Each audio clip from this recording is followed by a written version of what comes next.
Monk یعنی منی آئی کیو میں خوش آمدید، جہاں ہم کام کرتے ہیں آپ کا منی آئی کیو بہتر بنانے پر۔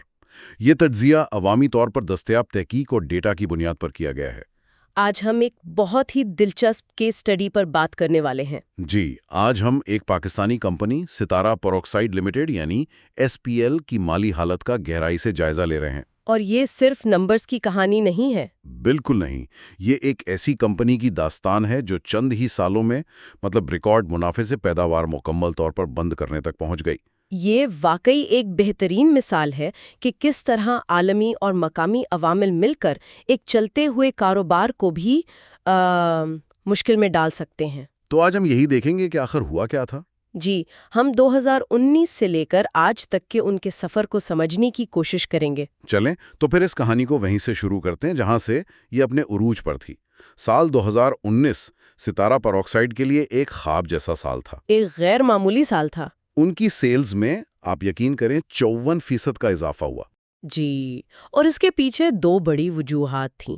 ایک تو ان کی فروخت کا حجم، یعنی جتنی پروڈکٹ انہوں نے بیچی وہ 18% بڑھ گیا۔ اچھا۔ اور دوسرا جو زیادہ اہم ہے، انہوں نے مارکیٹ میں اپنی مصنوعات کی قیمتیں بھی کامیابی سے بڑھائیں۔ تو حجم اور قیمت دونوں ایک ساتھ اوپر گئے؟ بالکل، اور اس مانگ کو پورا کرنے کے لیے انہیں اپنا پلانٹ 84% سے زیادہ کیپیسٹی پر چلانا پڑا، جو کہ ایک بہت اچھی شرح ہے۔ لیکن 2019 میں تو مہنگائی بھی بڑھ رہی تھی اور روپے کی قدر بھی گر رہی تھی، تو ان کے اخراجات کا کیا بنا؟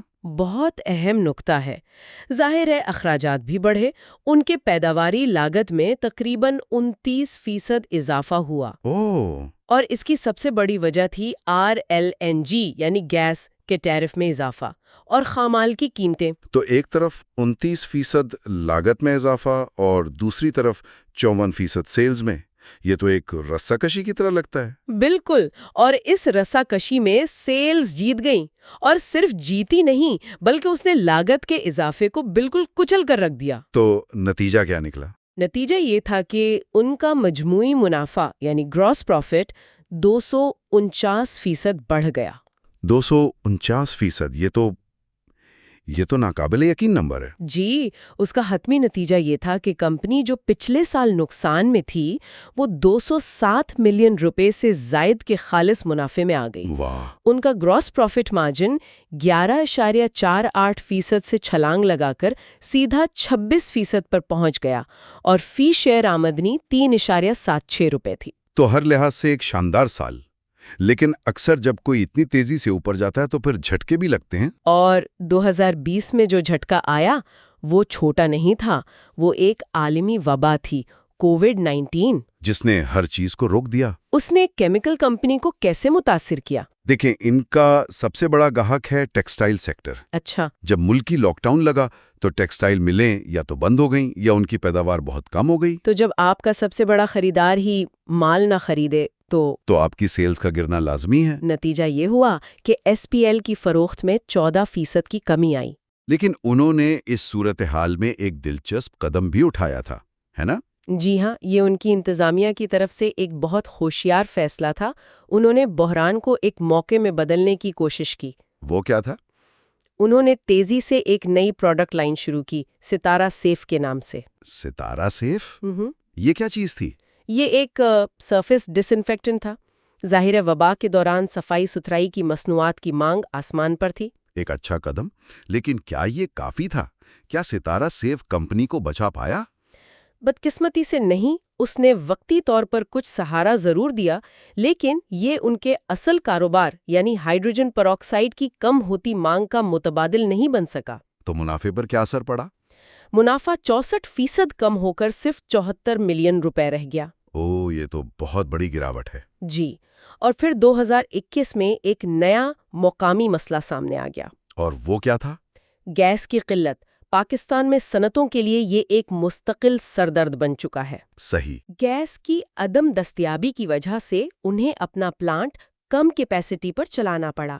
ان کی پیداواری صلاحیت جو 84% تھی وہ کم ہو کر 73% پر آ گئی۔ تو ایک طرف کم سیلز اور دوسری طرف کم پیداوار، اس نے تو ان کے منافع کو مزید نچوڑ لیا ہوگا۔ بالکل، 2021 میں خالص منافع 53% مزید کم ہو کر صرف 34.71 ملین روپے رہ گیا اور ای پی ایس سکڑ کر صرف 0.63 روپے رہ گئی۔ 3.76 روپے سے 0.63 روپے پر صرف 2 سال میں؟ جی، یہ واضح اشارہ تھا کہ کمپنی سنگین مسائل کی طرف بڑھ رہی ہے۔ تو 2021 تک کمپنی پہلے ہی 2 بڑے جھٹکے سہ چکی تھی، لیکن 2022 میں جو طوفان آیا وہ ان سب سے بڑا تھا۔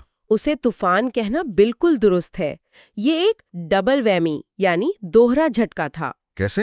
فروری 2022 میں روس یوکرین جنگ شروع ہوئی جس نے عالمی توانائی کے بازار میں آگ لگا دی۔ یعنی RLNG کی قیمتیں؟ جی، RLNG کی قیمتیں آسمان کو چھونے لگی اور ٹھیک اسی وقت پاکستان میں روپے کی قدر میں بھی تاریخ کی بدترین گراوٹ دیکھنے میں آئی۔ تو ان کے لیے خام مال اور ایندھن جو وہ ڈالر میں خریدتے تھے وہ دونوں طرف سے مہنگا ہو گیا۔ ایک تباہ کن امتزاج تھا اور اس کا نتیجہ یہ نکلا کہ کمپنی نے اپنی شائع شدہ تاریخ میں پہلی بار مجموعی نقصان یعنی گراس لاس رپورٹ کیا۔ ایک منٹ، گراس لاس؟ اس کو ذرا سمجھائیں۔ کیا اس کا مطلب یہ ہے کہ وہ اپنی پروڈکٹ بیچ کر پیسے کمانے ہی بلکہ گنوا رہے تھے؟ بالکل یہی مطلب ہے۔ مطلب اگر وہ ایک پروڈکٹ 100 روپے کی بیچ رہے تھے تو اسے بنانے میں ہی شاید 110 روپے لگ رہے تھے۔ اور اس میں ابھی دوسرے دفتری اخراجات شامل بھی نہیں ہیں؟ جی نہیں، یعنی آپ جتنا زیادہ بیچتے ہیں اتنا ہی زیادہ نقصان اٹھاتے ہیں۔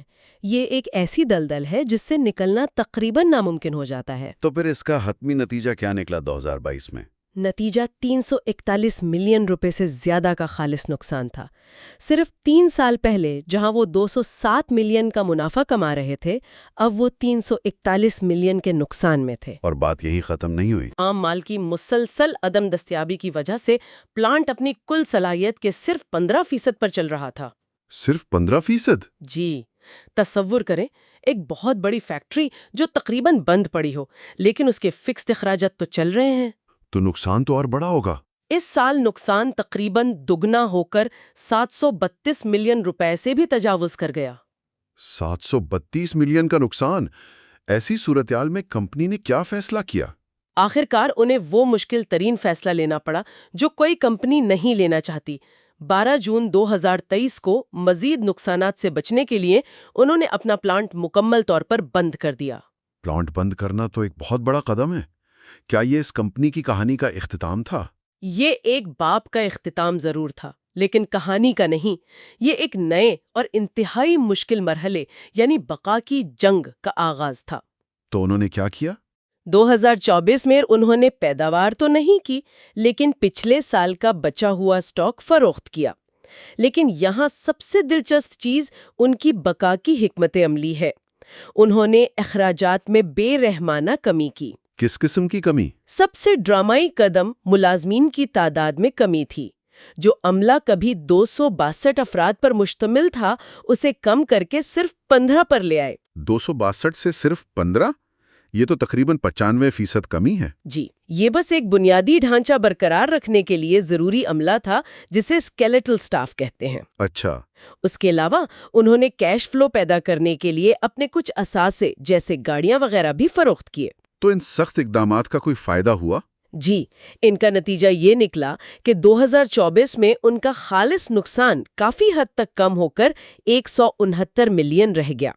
نقصان اب بھی تھا لیکن خون بہنے کی رفتار بہت کم ہو گئی تھی۔ تو اب کمپنی ایک طرح سے لائف سپورٹ پر ہے۔ مستقبل کے لیے کیا منصوبہ ہے؟ کیا واپسی کا کوئی راستہ ہے؟ ان کا منصوبہ صرف واپسی نہیں بلکہ ایک بہتر اور مضبوط واپسی کا ہے۔ کمپنی اس وقت اپنے پلانٹ کی مرمت اور جدید کاری کے عمل سے گزر رہی ہے جسے BMR کہتے ہیں۔ یعنی وہ نئی مشینری لگا رہے ہیں؟ بالکل، ان کا مقصد نئی، جدید اور توانائی کے لحاظ سے زیادہ مؤثر مشینری درآمد کرنا ہے تاکہ مستقبل میں وہ RLNG کی اونچی قیمتوں کا بہتر مقابلہ کر سکے۔ ہاں، لیکن اس سب کے لیے تو بہت زیادہ سرمایہ کی ضرورت ہوگی۔ وہ فنڈز کہاں سے آئیں گے؟ یہی ان کا سب سے بڑا چیلنج ہے، لیکن اس مشکل وقت میں ایک غیر متوقع جگہ سے مدد آئی ہے۔ اور وہ کیا؟ میں نے بھی کچھ پڑھا ہے اس بارے میں۔ کمپنی کے CEO نے جی، آپ نے صحیح پڑھا ہے۔ کمپنی کے CEO نے ذاتی طور پر بہت بڑی مدد کی ہے۔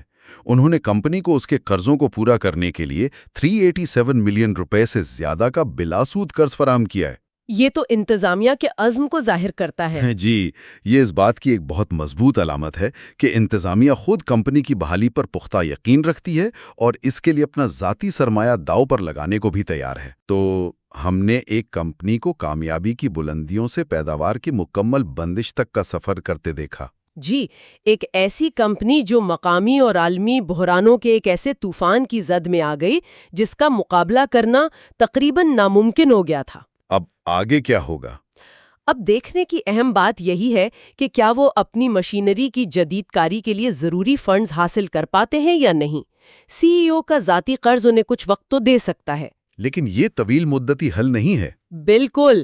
کمپنی کا اصل مستقبل اس بات پر منحصر ہے کہ کیا وہ نئی ٹیکنالوجی اپنا کر خود کو اتنا مؤثر بنا سکتے ہیں کہ وہ اس مشکل معاشی ماحول میں دوبارہ منافع بخش بن سکیں۔ یہ ہمیں ایک بہت اہم سوال کے ساتھ چھوڑ جاتا ہے، جو صرف اس کمپنی کے لیے نہیں بلکہ پاکستان کے پورے صنعتی سیکٹر کے لیے اہم ہے۔ ایک غیر مستحکم معیشت میں کیا کسی کمپنی کی بقا کے لیے صرف ایک مضبوط آغاز اور ماضی کی کامیابیاں کافی ہیں؟ یا اصل راستہ مسلسل ٹیکنالوجی کی جدت اور توانائی کے ذرائع کو متنوع بنانے کی ایک جامع حکمت عملی ہے؟ میرے خیال میں اس کہانی کا سبق یہی ہے کہ اڈیپٹیبلٹی اور جدت ہی بقا کی کلید ہے۔ مستقبل کی اپڈیٹس کے لیے بیل آئیکن دبائیں اور ہمارے چینل کو لائک اور سبسکرائب کریں۔ Like and subscribe.